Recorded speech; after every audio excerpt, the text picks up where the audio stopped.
Hello மக்களே, யாராவது நம்ம வீட்டில் டான்ஸ் ஆடும் போது கேட்பாங்க, உனக்கு என்ன மனசுல மைக்கேல் ஜாக்சன் நினைப்பா அப்படின்னு. நம்மளும் சொல்லுவோம், ஆமாண்டா அப்படினால நினைப்பு அப்படின்னு. அவரை பத்தி ஒரு படம் எடுத்திருக்காங்க, அதை பத்தி நம்ம பார்க்க போறோம். வாங்க பார்க்கலாம். இந்த படத்துடைய டைரக்டர் பூப் வாக் அப்படின்றவர் தான் படம் டைரக்ட் பண்ணிருக்காரு. இந்த படத்துல லீட் ரோல் பண்ணது யாருன்னு பாத்தீங்கன்னா ஜாஃபர் ஜாக்சன். அவர் தான் ரீல் ரோல் பண்ணிருக்காரு. இவர் பார்க்க அப்படியே அச்சசல்ல மைக்கேல் ஜாக்சன் மாதிரியே இருப்பாரு. இவர் மைக்கேல் ஜாக்சனோட அண்ணன் பையன் அப்படின்னு சொல்றாங்க. தெரிஞ்ச கமெண்ட்ல சொல்லுங்க. இந்த கதை எப்படின்னு பாத்தீங்கன்னா, நம்ம மைக்கேல் ஜாக்சன் எப்படி இருந்தாரு, எப்படிலாம் வாழ்ந்தாருன்றது அந்த படத்துடைய கதை. இதுல நிறைய பேர் நடிச்சிருக்காங்க. இது எல்லாமே இந்த படத்துக்கான பலம் தான். கேத்ரின் கேரக்டர்ல ஒருத்தர் நடிச்சிருக்காங்க, பிராங்கா அப்படின்ற கேரக்டர்ல ஒருத்தர் நடிச்சிருக்காங்க. நிறைய பேர் அவங்களோட நடிப்புகளை நல்லா வெளிப்படுத்திருக்காங்க. பயோகிராஃபி படங்கள் வரது நம்ம தமிழ் சினிமாவில் ஒன்றும் புதுசு இல்லை, இது வேற லெவலில் இருக்கு. மைக்கேல் ஜாக்சனுக்கு எல்லா இடத்துலயுமே ஃபேன்ஸ் இருக்காங்கன்றது நம்ம எல்லாருக்குமே தெரியும். இந்த படத்துடைய வசூல் எப்படின்னு பாத்தீங்கன்னா 3050 கோடி வசூல் அடிச்சிருக்கு. படத்துடைய பட்ஜெட் எவ்வளோன்னு பாத்தீங்கன்னா 200 மில்லியன் பட்ஜெட்ல படம் எடுத்திருக்காங்க.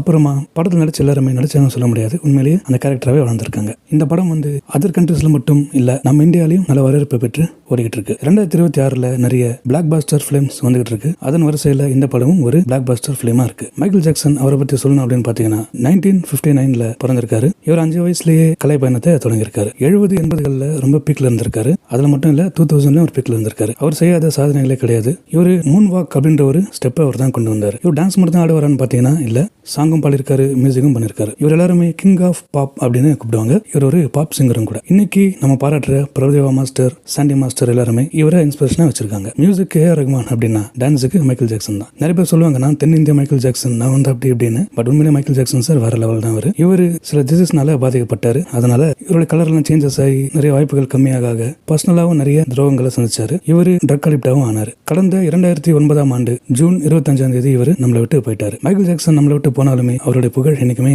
போகாது. அவருடைய புகழ் எந்த அளவுக்கு பேசப்படுதோ அதே மாதிரி இந்த படமும் பேசப்படணும்னு நம்ம ரீல் அண்ட் ரியல் சேனல் சார்பா வாழ்த்துக்களை தெரிவிச்சிருவோம். மக்களே, உங்களுக்கு மைக்கேல் ஜாக்சன் போட்ட ஆல்பம்ஸ்ல பிடிச்சது எந்த ஆல்பம்னு மறக்காம கமெண்ட்ல சொல்லிடுங்க. அவர் போட்ட எல்லா ஆல்பமும் எனக்கு பிடிக்கும் பாடினாலும் அதையும் கமெண்ட்ல சொல்லிடுங்க. இந்த வீடியோ உங்களுக்கு பிடிச்சிருந்தா லைக் பண்ணுங்க. மைக்கேல் ஜாக்சனோட ஃபேன்ஸா இருக்க உங்க ஃப்ரெண்ட்ஸ்க்கு ஷேர் பண்ணுங்க. மேலும் கருத்துக்களை கமெண்ட்ல சொல்லுங்க. மைக்கேல் ஜாக்சன் அவங்கள பத்தி நான் ஏதாவது சொல்ல மறந்துருந்தா அதையும் கமெண்ட்ல சொல்லுங்க. இது போன்ற அப்டேட்ஸ் தெரிஞ்சுக்க நம்ம ரீல் அண்ட் ரியல் சேனலை மறக்காம சப்ஸ்கிரைப் பண்ணிக்கங்க. உங்களிடம் விடைபெறுவது சினி ஜோஷ். மக்களே, மைக்கேல் ஜாக்சன் உட்கார சொன்னா உட்கார மாட்டாருன்னு தெரியுமா? ஏன்னா தமிழ் தெரியாது.